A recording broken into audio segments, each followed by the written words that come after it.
I had always noticed her in the quietest of ways. Elena, my neighbor, lived across the hall in the apartment complex I'd only just moved into. She was in her mid-40s, but there was a kind of grace to her age that made it impossible to look away, grace that didn't scream for attention, but quietly demanded it. Her hair was streaked with silver that caught the late afternoon sun, and her posture carried the confidence of someone who had learned to move through the world on her own terms. Most days, I would see her tending to her small balcony garden. Her fingers were precise as she adjusted a plant, her brow furrowed slightly in concentration, and yet there was a softness to her movements. Sometimes she would glance toward my window, and our eyes would meet for just a moment longer than socially necessary. Every time that happened, my chest would tighten, a mix of curiosity and something I couldn't quite name. It was a Tuesday, the kind where the air has that sharp, almost electric quality, and I was carrying groceries down the hallway when I saw her leaning against her doorframe. Her smile was casual, yet it reached her eyes in a way that made the world feel suddenly smaller. "Hey," she said, voice smooth and easy, but with a note of something daring underneath, as if she were inviting me into a world I didn't yet understand. I waved, trying to act normal, though my palms were sweaty and my stomach had that restless flutter you get when you're standing on the edge of something unknown.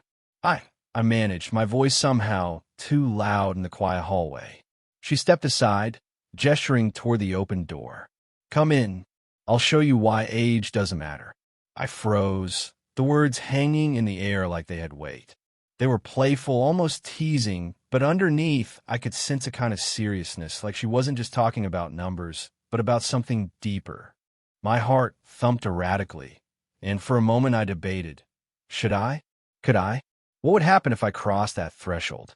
Something about the way she looked at me, calm, confident, yet not without curiosity, made the decision easy. Slowly, I stepped inside, carrying the awkwardness of youth and the sudden awareness of entering a space that was hers entirely. The hallway smelled faintly of sandalwood and something floral, a mix that was at once comforting and intoxicating in its subtlety. As I stood there, taking it all in, I realized something strange. I didn't feel out of place. I felt expected in a way I had never experienced with anyone my age. She gave a small nod, and for a moment, our eyes locked, not in a glance that screamed desire, but one that promised understanding. A promise that whatever came next, it would be real.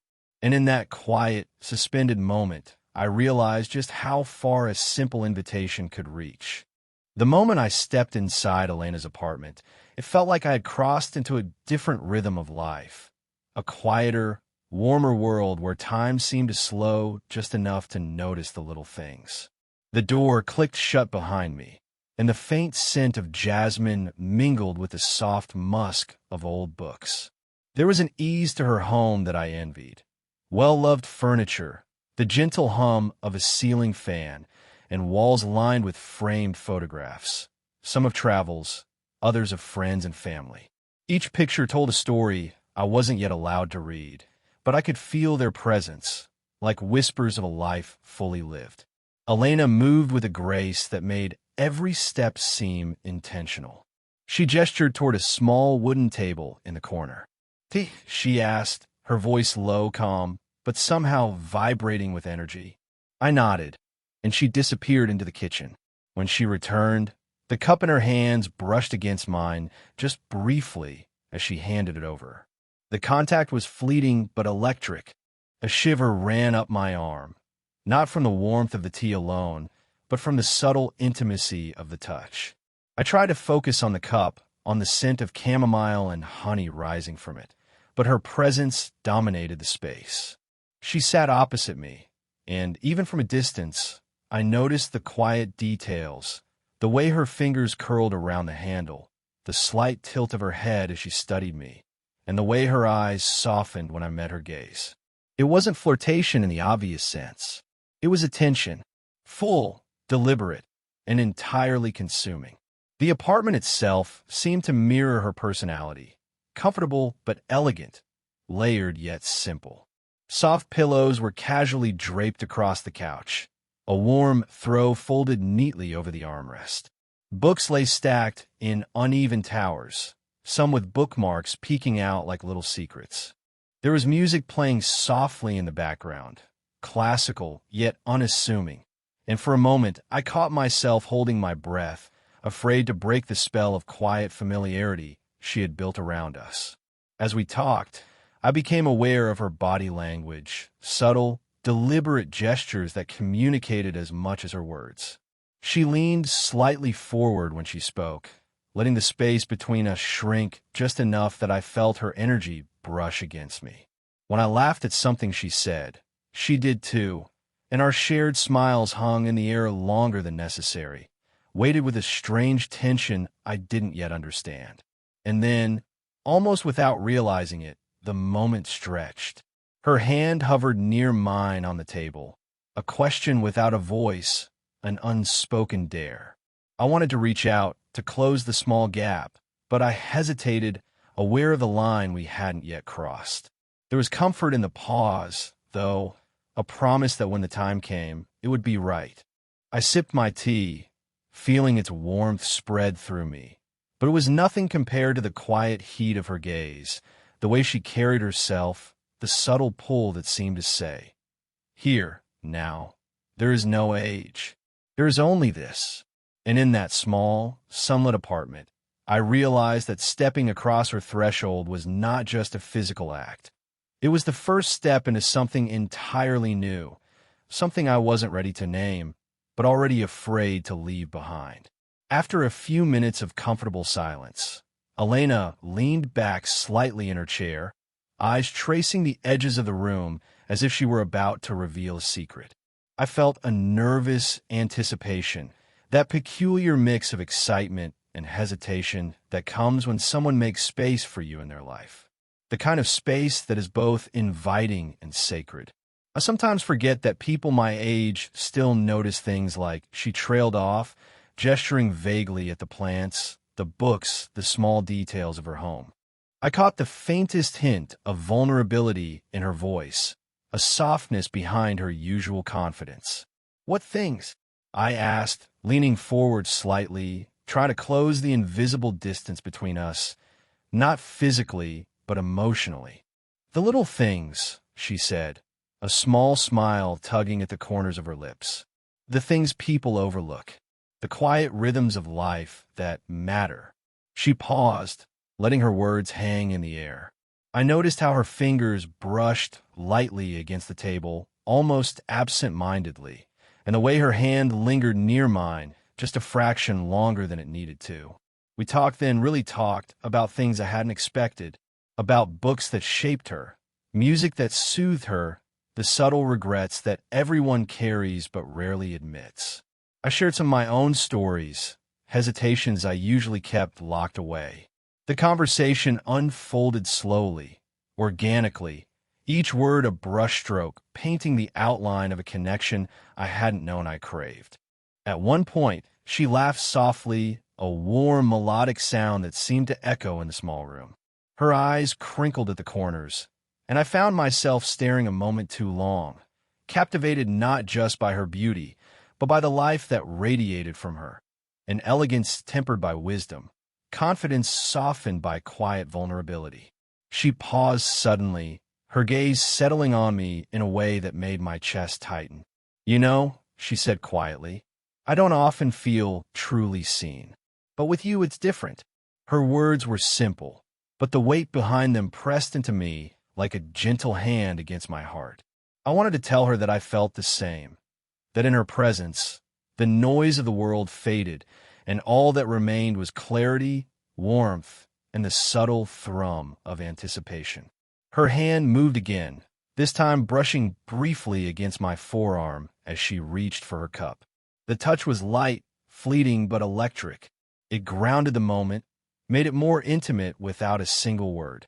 I noticed the pulse under her skin, the quiet heat of her body, so close to mine, and a shiver ran through me that had nothing to do with the room's temperature.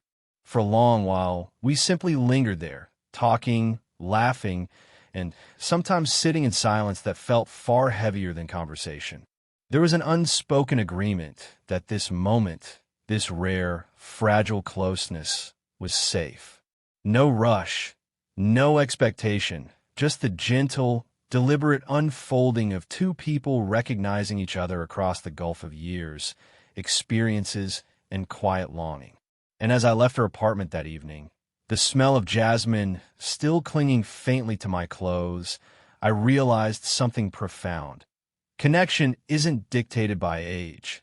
It's measured in moments like this, tiny sparks of understanding, touch, and attention that linger far longer than the seconds they occupy. That night, after leaving Elena's apartment, I felt an unfamiliar restlessness. The hallway outside her door seemed emptier than usual, stripped of the warmth that had filled the room just hours earlier. I kept replaying every detail of our conversation, her laugh, the faint brush of her hand on my arm, the way her gaze had lingered a fraction longer than was strictly necessary. Each memory pressed against my chest, equal parts thrilling and terrifying. I try to reason with myself. She's older. She's experienced. What am I thinking? But the words felt hollow. Her age had never been the issue inside her apartment, and I knew it wouldn't be the issue when I returned. The real hesitation came from within. The self-doubt, the worry about perception, about whether my feelings were grounded in genuine connection or merely infatuation. The following day, my mind kept drifting back to her. Every interaction replayed in sharp detail. The tilt of her head as she listened, the subtle warmth of her touch, the way she moved with quiet authority, yet carried an air of vulnerability that was entirely disarming. I found myself comparing her to everyone else my age, friends who were restless, impulsive, and loud, and realizing how rare it was to meet someone who made me feel fully understood in the silence between words. When I returned to her apartment a few days later, I noticed the hesitation in her movements. Elena was not the same effortlessly composed woman I had seen before. She poured tea with slightly trembling hands, as though she were weighing her own courage against the invisible barrier between us. I caught her glance lingering on me longer than usual, and there it was again, the quiet pull of curiosity, desire, and fear intermingled. We spoke less that evening, words flowing around our uncertainty. She smiled, but it didn't quite reach her eyes. The pauses between our sentences stretched, and in those spaces, I felt the weight of all the unspoken questions. What would it mean to cross the line from acquaintance to something more? Did either of us have the right to disrupt the delicate balance we had created? And yet, even amid the hesitation, there were moments of intimacy that refused to be ignored. Her hand brushed mine, not deliberately, yet not entirely by accident either. The contact was brief, but the heat lingered, a tangible reminder that attraction, trust, and emotional connection were quietly building. My own hand itched to close the gap, to hold her, but I stopped myself, aware that patience was part of this slow dance. By the time I left that evening, my chest felt heavy, my thoughts tangled with doubt and longing. But beneath the uncertainty, there was a strange clarity. Whatever fear existed between us was not a wall. It was a threshold. It demanded attention, careful steps, and honest reflection, but it was something we could cross together, one deliberate movement at a time. Walking back through the dimly lit hallway, I realized the truth that had been hovering on the edge of my consciousness all along. Hesitation was not a barrier. It was proof that what we had was real. And if we were brave enough, it could carry us forward into something deeper, something neither of us had expected, yet both secretly craved. A week later, a sudden storm hit the city. Rain pelted the windows, and the familiar hum of streetlights was replaced by the steady drumming of water against glass. Elena's apartment, usually bathed in warm sunlight, was now lit only by the soft flicker of candles she had set along the shelves and the edges of the room. Shadows danced across her walls, and a faint scent of jasmine mixed with the earthy smell of wet air drifting through a slightly open window. We sat together on the couch, a thick woolen blanket draped loosely over our legs. The storm outside created a cocoon around us, a world where nothing existed but the quiet warmth between two people. I noticed the subtle details, the way her shoulder occasionally brushed against mine, how the candlelight caught the curve of her hair, how her fingers lingered on the edge of the blanket, just shy of touching mine. Every small movement felt charged, like the pause before a note in a song, weighty, intentional, and full of meaning. The conversation was lighter than usual, small talk interspersed with shared laughter, but beneath the surface, the tension hummed. I wanted to speak, to confess the swirl of emotions I'd been carrying, how her presence had unsettled me, yet grounded me, how I felt both drawn and terrified by the thought of closeness. But the words wouldn't come. My throat tightened, my voice betraying the calm I tried to maintain. Elena seemed to sense it. She shifted slightly closer, so her arm lightly brushed mine. The contact was accidental, but the heat that surged through me told another story. Her gaze met mine, steady, searching, as if she were daring me to speak, yet offering forgiveness if I didn't. There was trust there, a quiet invitation. You can be honest, or you can linger here in silence, and it will still matter. I found myself focusing on the rhythm of her breathing, the subtle rise and fall of her chest beneath the soft fabric of her sweater. My hand itched to reach for hers, to let our fingers interlace and anchor the stormy world around us. But I stayed still, aware that rushing this, forcing a declaration, would undo the fragile intimacy we had carefully built. And then, a small laugh escaped her lips, soft, musical, like the rain itself had decided to join in. I caught her eyes, and in them, I saw the same hesitation mirrored back at me, the careful weighing of risk against desire, fear against longing. In that silent exchange, the words we hadn't spoken were louder than any conversation. Time stretched. The storm raged outside, but inside, everything had slowed. The closeness between us was electric yet safe, intimate without needing a single overt gesture. I rested my shoulder lightly against hers, careful not to intrude, and she didn't pull away. Her hair brushed my cheek, a whisper of warmth that set my heart racing, yet felt natural, inevitable, and grounding all at once. In that candlelit room, I realized something important. Confessions could wait. Moments like this, quiet, heavy with possibility, tender in their restraint, were enough to speak volumes. And I knew, without saying a word, that when the time came, we would cross the threshold together. The storm had passed, leaving the world outside Elena's apartment quiet and drenched in the soft, gray light of early morning. Candle wax had hardened along the edges of the shelves, and the faint scent of jasmine lingered like a memory. I sat on the couch, the woolen blanket still draped loosely over our legs, and watched her move around the room with an ease that belied the tension that had hung between us the night before. For a long while, we said nothing. Words felt unnecessary.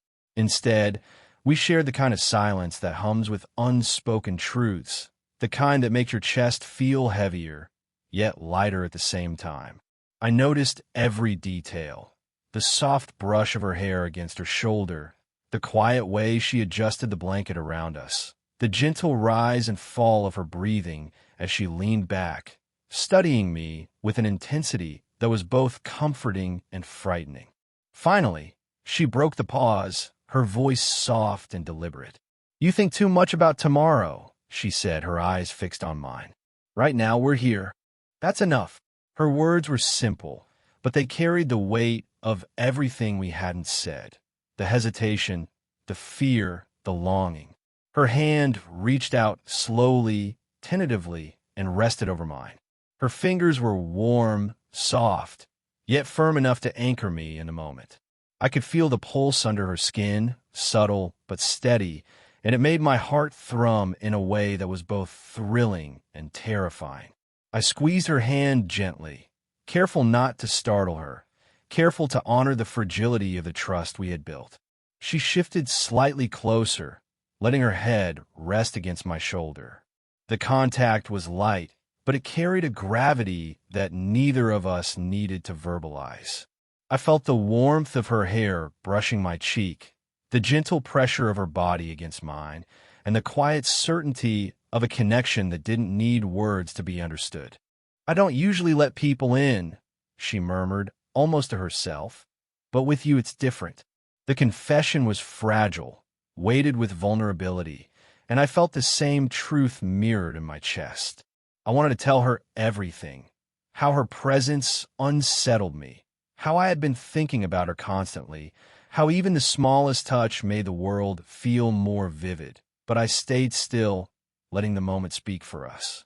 We remained like that for what felt like hours, fingers intertwined, her head resting gently on my shoulder, our breathing falling into a quiet rhythm.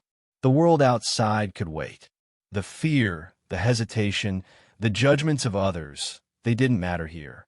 All that mattered was the slow, deliberate unfolding of trust and connection, a bond that had grown quietly but insistently over time. When she lifted her head slightly to meet my gaze, I saw a softness there, a certainty that had been missing before. "You see me," she whispered, "and that's all I've ever wanted." In that moment, the weight of all the unspoken words lifted. Hesitation was replaced by quiet assurance. Fear was replaced by warmth. And in the simplicity of that shared understanding, I realized something profound. Age was never the distance between us. Fear had been. And with her hand in mine, her hair brushing my cheek, and her heartbeat steady against mine, I knew we had crossed the threshold into something real, tender, and lasting. Morning light spilled softly through Elena's curtains, casting long, golden beams across the living room. The storm had finally passed, leaving the city washed clean, the air crisp and fragrant with rain. I sat across from her at her kitchen table, a steaming mug of coffee in hand, watching her move with the same quiet grace I had noticed from the moment I'd first met her. She was wearing a sweater that hung loosely over her frame, and the soft curl of her hair fell across her shoulders. There was a gentle warmth in the way she poured her own coffee, a care that seemed to infuse every small gesture. I realized with a sudden clarity that her presence had become an anchor in my life, a calm, steadying force I hadn't known I needed until I felt it. "Elena," I said quietly, setting my mug down and letting the words linger, "I don't think I've ever felt seen like this before." My voice caught slightly, betraying the depth of what I meant. She smiled, the kind of smile that seemed to hold both amusement and understanding, and for a moment, the world outside ceased to exist. She reached across the table, her fingers brushing lightly against mine. The touch was brief, casual, yet carried the weight of every unspoken feeling we had shared. The longing, the hesitation, the quiet certainty that we belonged in this space together.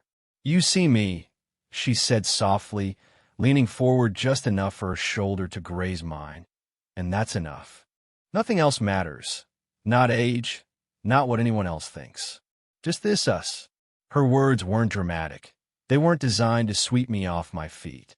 They were simple, honest, and powerful, like a promise offered without conditions. I reached for her hand, this time intentionally, and held it gently.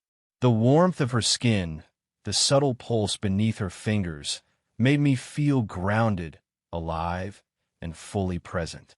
Her eyes met mine, steady and unwavering, and I realized that all the doubts, the internal struggles, the moments of hesitation, they had led to this, to clarity, to connection, to a love that wasn't defined by numbers or society's expectations, but by the quiet intimacy we had nurtured together.